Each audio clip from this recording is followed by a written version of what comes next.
Барлықтарыңызға сәлем достар. Бүгінгі тақырыпта ас қорыту жүйесінің екінші бөлімін талдайтын боламыз. Бүгінгі тақырыпта ащы, тоқшек және оның бөлімдері және де тікшек туралы талдайтын боламыз.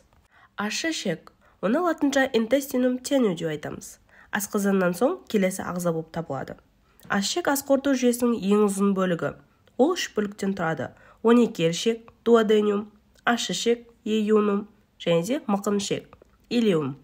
12 ішек, дуодениум ұзындығы 20 см-ге жететін аш ішектің алғашқы бөлігі. Асқазанның қақпасынан басталып, ұйқы безінің басын қоршайды. 12 ішектің 4 бөлігін айырады.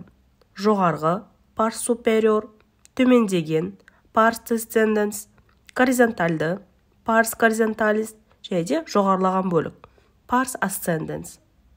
Жоғарғы бөлік, pars superior, 12-ші кеуде немесе 1-ші бел омыртқасы тұсында асқазанның қақпасынан басталып, жоғарғы иін flexura duodeni superior арқылы төмендеген бөлігіне өтеді.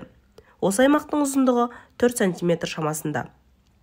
Төмендеген бөлік, pars descendens, 1-ші бел омыртқасы тұсында басталып, омыртқа бағанасының оң жағымен төмен түсіп, 3-ші бел омыртқасы тұсында солға бұрылады да төменгі иін flexura duodeni inferiorды түзеді. Төмендеген бөліктің артында оң бүйрек, алдында бауыр орналасқан. Бүйректің сол жағынан жалпы өт түтігі өтеді. Горизонтальды бөлік, pars horizontalis, 12 елшектің төменгі иіннен басталып, 3-ші бел омыртқасы тұсында горизонтальды орналасады. Арты төменгі қуыс венамен жанасады. Жоғарылаған бөлік, pars ascendens, 2-ші бел омыртқасы тұсында басталып, 12-лі аш ішек иінімен flexura duodeno iunalis-пен аяқталады. Әрі қарай аш ішекке жалғасады. Аш ішек, иеюнум, 12 ішектің жалғасы. Оның ілмектері іш қуысының жоғарғы сол бөлігінде орналасқан. Аш ішектің ілмектері алдынан үлкен шарбымен жабылса, артында ішастардың париетальды жапырақшасына тақау жатыр. Мықын ішек, илиум, аш ішектің жалғасы. Оның ілмектері іш қуысының оң төменгі бөлігінде орналасқан. Кіші жамбас қуысында ащы ішектің ең соңғы ілмектері жатыр. Олар 2 қабат түзеді.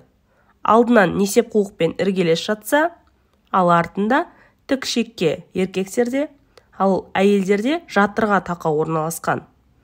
Аш ішектің осы 2 бөлігі ішастармен барлық жағынан жабылып, интраперитонеалды орналасқан.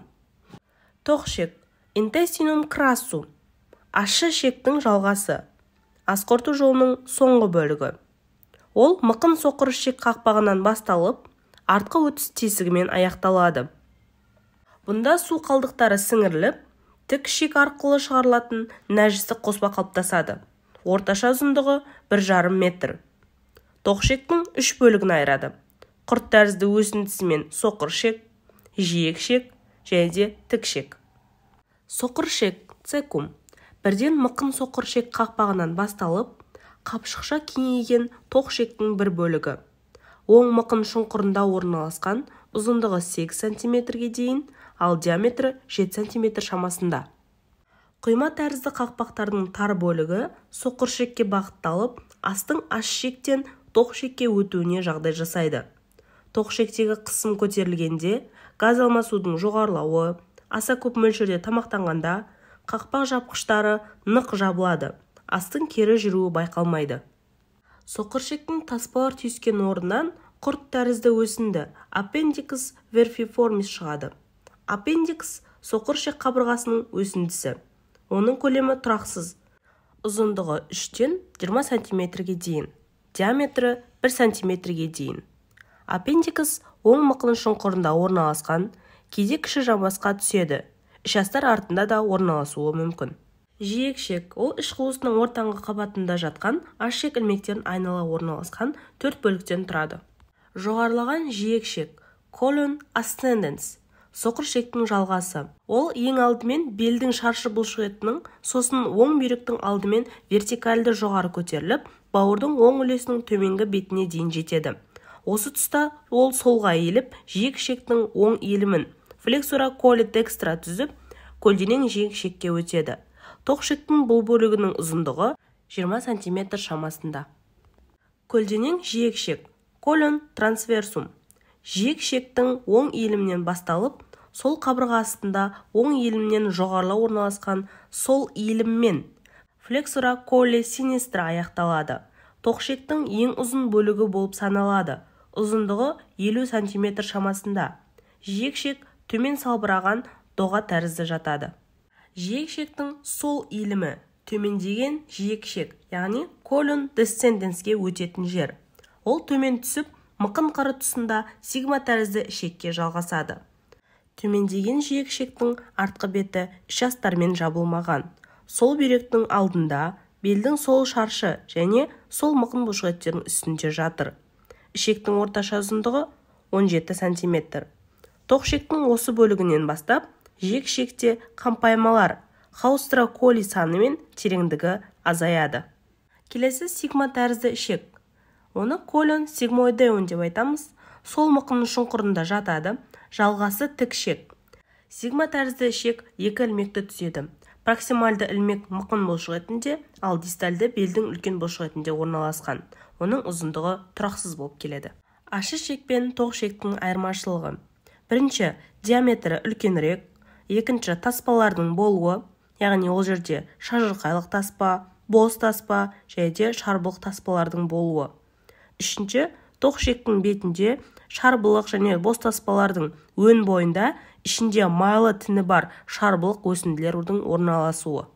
Тік ішек, ректум. Жамбас түбі бұлшықеттерімен, сегізкөз және құйымшақпен құрылған, кіші жамбас қуысының артқы қабырғасында орналасқан тоқ ішектің соңғы бөлігі.